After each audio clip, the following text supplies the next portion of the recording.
This feels good to be here right now.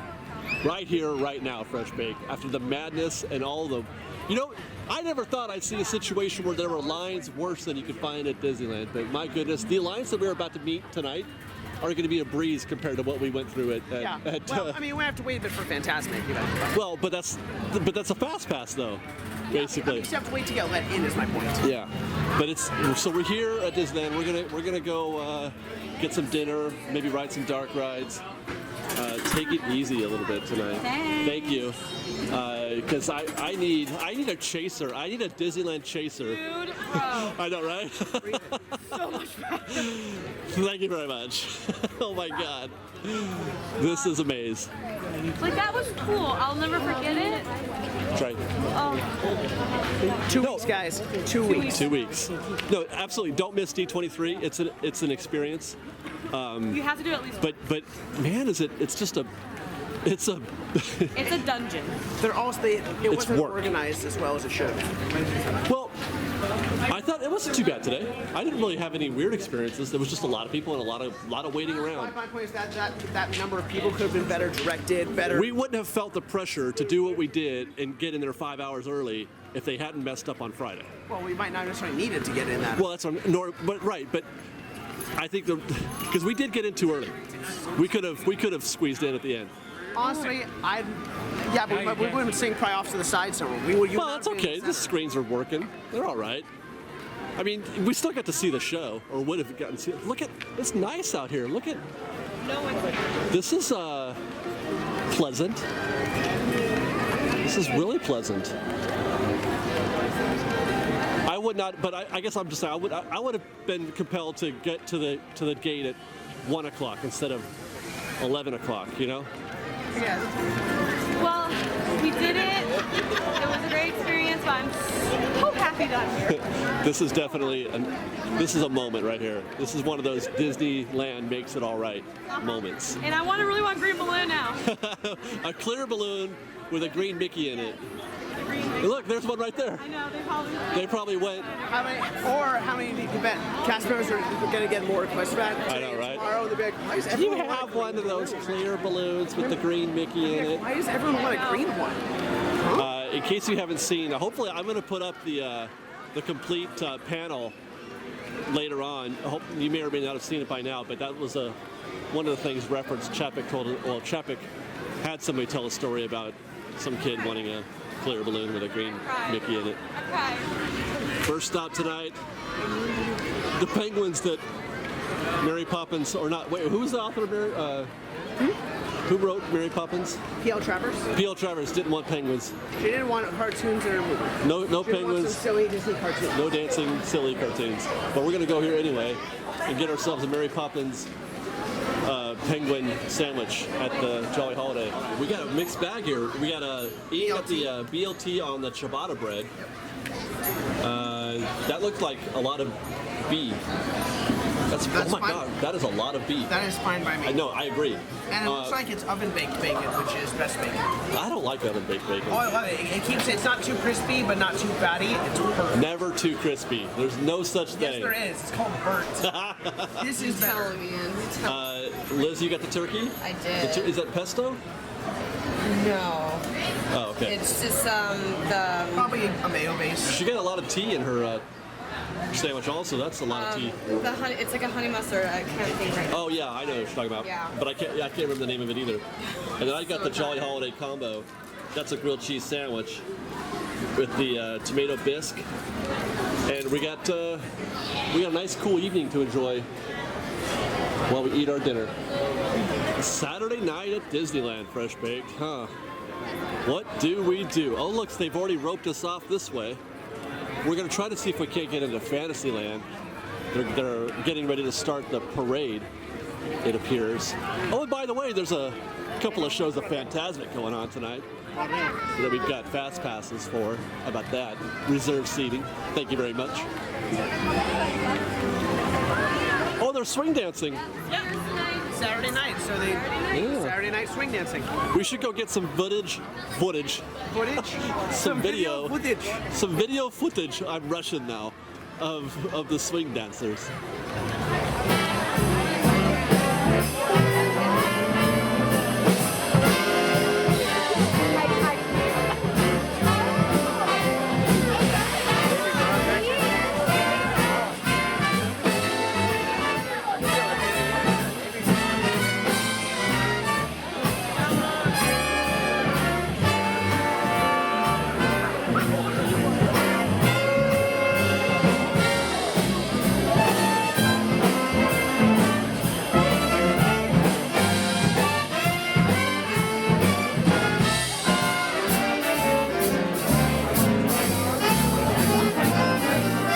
think my eyes have makeup on the way.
Beautiful setting. Let's go find some more in Fantasyland, First Big. Oh boy, I feel like I'm going in through the outdoor right now. Yeah. Yeah.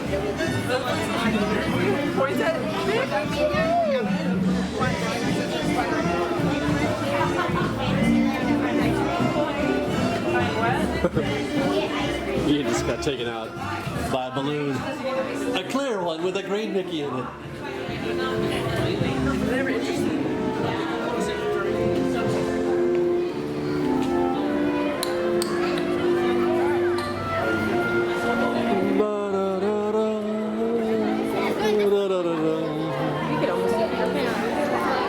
Look at that. There's nobody in Peter Pan right now. I feel like we should. Comparatively speaking. We might be able to knock out a couple of rides. No, I know we did. So that is a pretty short. That's a really short queue. And everybody just Well, the dark rides are closed for us, Big, because we're getting ready for a parade and fireworks and stuff. So we're gonna go to Plan 2, and that's this here Casey Jr. train. Hopefully that's not gonna be too long of a line. I alluded to a little earlier that one of the I was super excited for the parks panel because I'm looking for, news, Disney news. But then after having been, I almost feel like it was kind of a letdown because there was stuff, but there wasn't detail on the stuff you knew was coming and wanted to hear. The thing we got most excited about was Pixar Pier and what's the and Rex. Yeah. That's what I want to talk about though, is the Star Wars one. The Star Wars Hotel. That's the one they were sending surveys out about a couple before. That was it was like we'd be paying like you can actually LARP at a hotel. Star Wars LARPing. Very, very expensive. Well, he said every minute of your stay will be in theme. We're talking like for a group of it's a minimum 2 nights. Yeah. So we're talking for a family of 4 would be like $2,000. Okay. Oh my God. I'm just saying I realize how little it is. What if you're a family of 2? For most people, that's almost kind of prohibitively high. Well, that does include admission though. I don't think that affects the park. Well, because the park is part of the immersion. I think the immersion is literally just everything in the hotel itself. Wow, really? Think of they're talking about all the windows look out to space. You're supposed to believe you're on a spaceship. Well, they gotta know you're going to Star Wars Land. I'm not sure. Come on. No, I heard that those experiences were going to be included as part of your experience, the Star Wars Land experience. And by the way, you can take a shuttle to Galaxy's Edge. Yeah. Galaxy's Edge, Ian. How do you feel about Galaxy's Edge as a name? It's all right. I mean, it'll look cool on merchandise and t-shirts. Why Edge? because it's on the outer rim. It's at the edge of space. It's out in wild space. Wild space, or yeah. What's further out? Wild space or outer rim? Outer rim, wild space, unknown regions. Oh, okay. It's actually you look at a Disney book. I mean, a Star Wars book, and they'll show you a map of the galaxy, and it's all The deep core, the core, the Right. inner rim, mid rim, outer rim, expansion region, wild space, and unknown regions. So we're going to be in the outer rim, you figure? Wild space. Wild They've space. said it's in wild space. Okay. On the unknown region. And we have entered full-on nerd mode in this portion I of. am living for it. Okay. I want to get back to one of the things that they don't give us any details, but you could hear if you read between the lines. A lot of the things that we were hearing rumors about in terms of what kind of experience you can get at Star Wars Land was confirmed. In that it's going to be an interactive. Well, I mean, they talked about some of that at Star Wars Celebrations, but not as many people heard or saw that. Right. So, But like he's saying, like one of the ideas that was being discussed is, depending on how your Millennium Falcon ride goes, you might get a bounty earn some hunter. Galactic credits, or you might run a debt. Galactic credits. You figure, like, is spendable? What I mean. I'm wondering what they serve for you as a guest. Yeah. So that'll be interesting to see. What we're talking about here is that you can earn galactic credits while you're at the park. But if you have to be careful, if you run more than you have, you might put a bounty on your head. Right, and that's literal. Like Now, a guy might chase you down into the Now, cantina. honestly, all this stuff is optional. You don't. This is very much something you don't True. have to partake in if you don't want to be in this. Right. practice. I wonder how they. Well, I mean, I think it'll probably be through an app, most likely.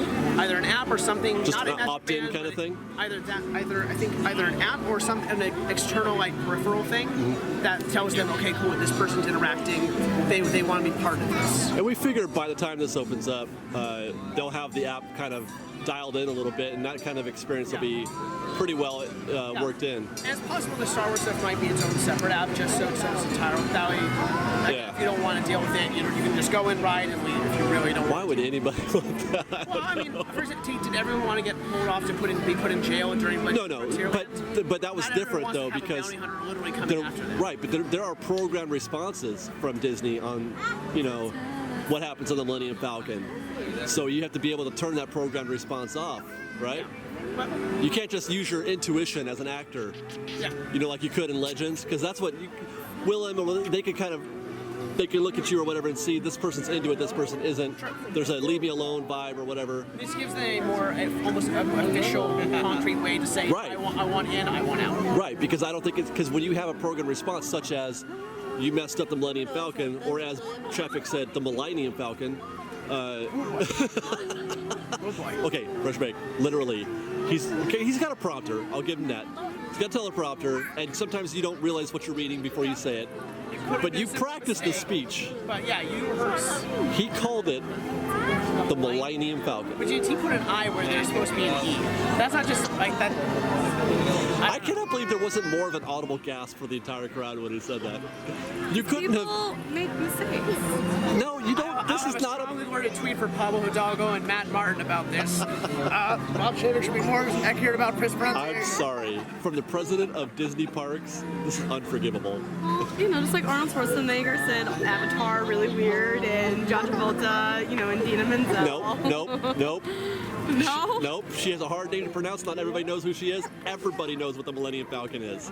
Okay? There's not a person on this planet who doesn't know what the Millennium Falcon Literally, is. you can go to a random village in the Amazon that says Yes. humanity. They say, Show him the Millennium Falcon and he'll go like, oh, there it is. And he shot first. I'm just They would know. standing up for the gag. No interaction with humanity, but they would know. Okay, guys. I was wrong. Oh, look, is our that our train's boat? here. No, that's probably not ours. And I hope not, because we'll be in a cage if it is. We're going to pick up our panel discussion right after this enjoyable trip around Storybook Land on Casey Jr. Casey said, let's go.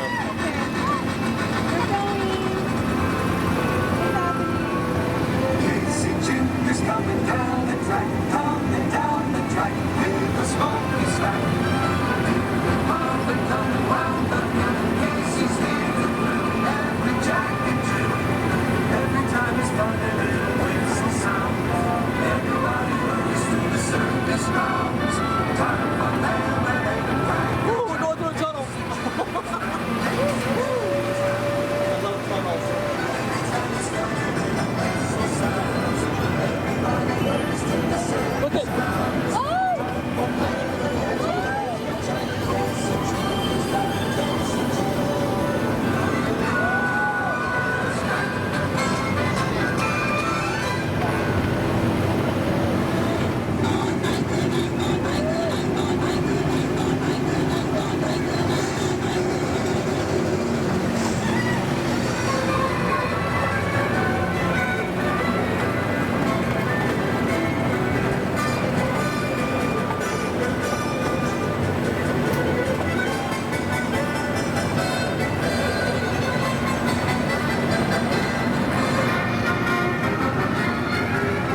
guys, Casey Jr. Pretty magical, wouldn't you say? So we're gonna take a stroll now through Big Thunder Trail at night. Ian and I were commenting earlier. I'm sure you guys saw that at the Star Wars Land, Galaxy's Edge. There's your entrance to Fantasyland. We got to see what it's going to look like on the other side of that. At the model. It's just hard to believe that what we saw in that model is going to be happening right there. Yeah. Wow. I've already, you know what? I'm gonna have to go home and just study the visuals that we got from that. Try to recreate it in my mind as we walk past things like this. Let's hear that. See, Liz doesn't want to even hear it. The eyes of the idol. That would be dangerous. Very dangerous. Very dangerous. Fantasmic is going off right now as we speak. The first one. Yeah, the 9:30 or the 9 o'clock. The 9 o'clock one. Oh my goodness. It's like a fully operational Death Star. It's just around the corner. But it's not gonna like kill and explode and kill and kill. You know, right. Something out of a dream. What are you doing? Okay, when Luke's on Dagobah and he's like trying to get the gunk off R2, he's like, Yeah. Oh, yeah, okay. He's like, this place is weird. Ian, I binge watched the prequels the other day. We at least have to enjoy them a little more just by. I had fun with it. Yeah. I tried to have fun with it. Yeah. But The Phantom Menace is just almost unwatchable. Woo, they're enjoying it. Yeah. That's applause. That is applause, yes. I could do like a whole video on all the things that don't make sense in Attack of the Clones. Have you watched Practical Folks' Disney's Drunk Star No, I Wars didn't episodes watch yet? it though. I should, huh? I think that they recorded all three prequels, but they haven't finished like editing to upload Revenge of the Sith. But they've uploaded their Drunk Star Wars for episode 1 and 2. Oh shoot, it's the new scene too, you guys. Aladdin. Oh yeah, I hear Aladdin. Okay, this was unavoidable.